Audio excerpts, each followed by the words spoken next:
अपनी प्रकृति को देखना चाहिए, शरीर की अवस्था को देखना चाहिए कि आंख बंद करने योग्य मेरी प्रकृति है या नहीं।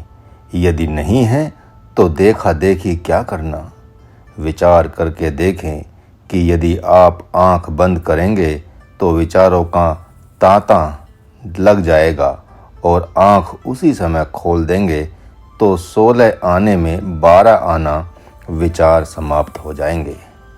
यदि रीढ़ की हड्डी सीधी है, शरीर सम है, ओठ बंद हैं, दांत खुले हैं, जिह्वा अर्ध खेचरी के अंतर्गत है और आंख खुली है तो विचार नहीं आएंगे, बल्कि अंदर में चिदाकाश में ही भ्रमण करते रहेंगे। आप भीतर और बाहर के बीच में हैं। नाभि से गमन करने वाले विचार, मूलाधार से गमन करने वाले विचार, स्वादिष्ठान, अनाहद, विशुद्ध और सहस्त्रार से गमन करने वाले विचार होते हैं। बड़े अंतर जगत में होते हैं वे, उनका मनोराज्य अलग है और आप एक दूसरे मनोराज्य में प्रवेश कर चुके हैं।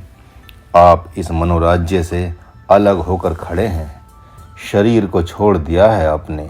जब ही आपका मनोराज्य है उसमें आप खड़े हैं, अथवा चिंतन ही आपका मनोराज्य है उसमें खड़े हैं, अथवा दृष्टापन ही आपका मनोराज्य है उसमें ही स्थित हैं। अतः निश्चित रूप से न आप बाहर हैं न भीतर हैं। बड़ी सावधानी से देखना चाहिए कि नेत्रों को बंद कर देने पर विचार आते हैं या नेत्रों को खोलने पर विचार आते हैं। नेत्रों को बंद कर देने के बाद यदि नींद नहीं आती है और चिंतन चल रहा होता है तो अति प्रभावकारी होता है। यदि ऐसी बात नहीं होती तो आप देखें नेत्रों को खोलकर तो विचार मुक्त होते दिखाई पड़ेंगे, यानी विचार विलीन होते दिखाई पड़ेंगे। आपके दृष्टापना को बाधित नहीं करेंगे, क्योंकि आप उपद्रष्टा भी हैं, उपकर्ता भी हैं। प्रारब्ध ही आँखों को बंद करता है और खोलता भी है, कानों को बंद करता और खोलता भी है, अर्थात बहुत सी क्रियाओं को करता है। उपकर्ता आँखों को बंद नहीं करता बल्कि छोड़ देता है।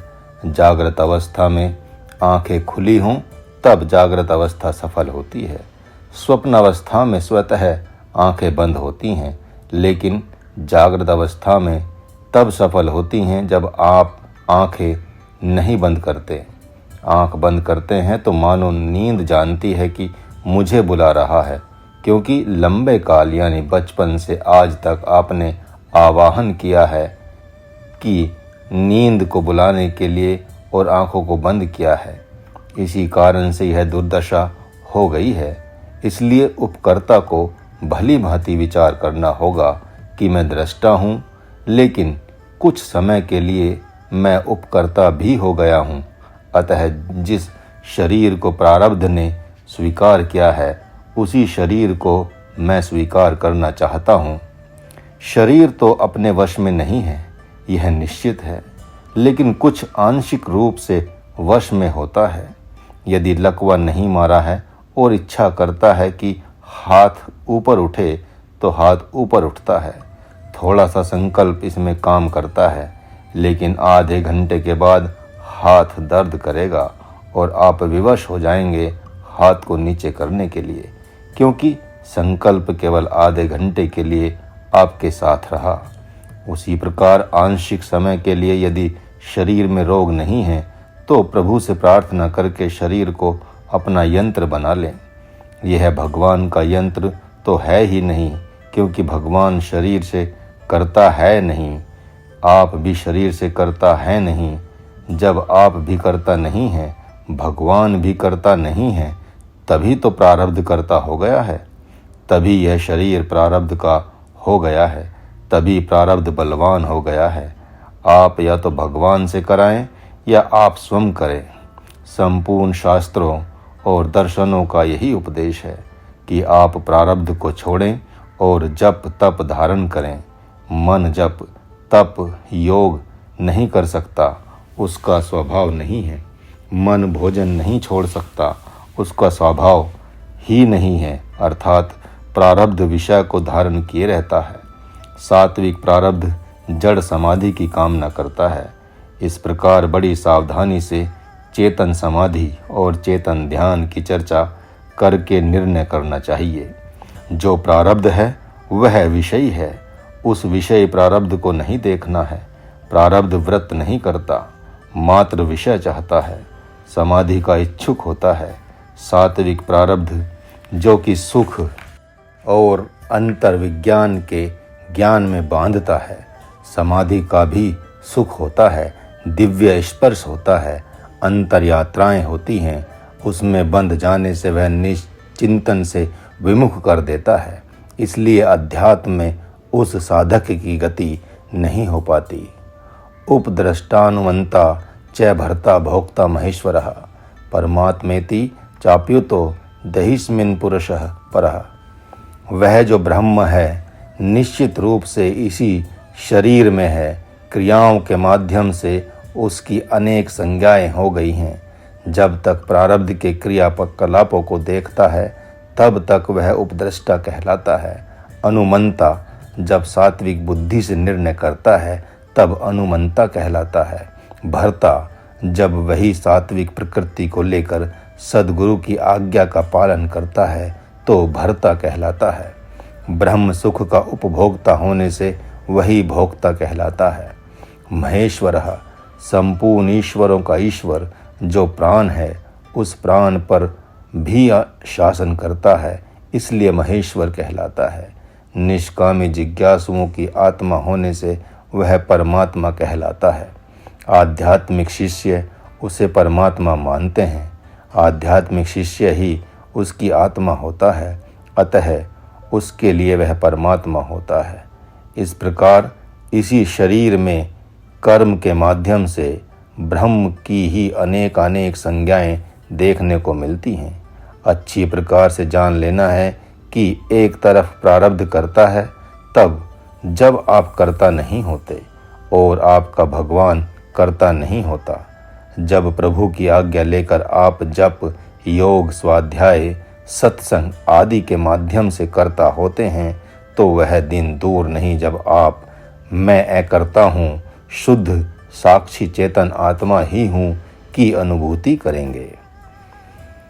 किसी के भगवान सद्गुरु हैं तो किसी के शंकर जी, दुर्गा जी, श्री राम जी, श्री कृष्ण जी इत्यादि।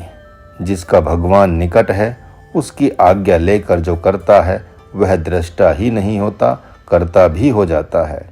वह प्रभु की शक्ति को लेकर उस प्रारब्ध से युद्ध करता है। प्रारब्ध जल्दी पीछा नहीं छोड़ता।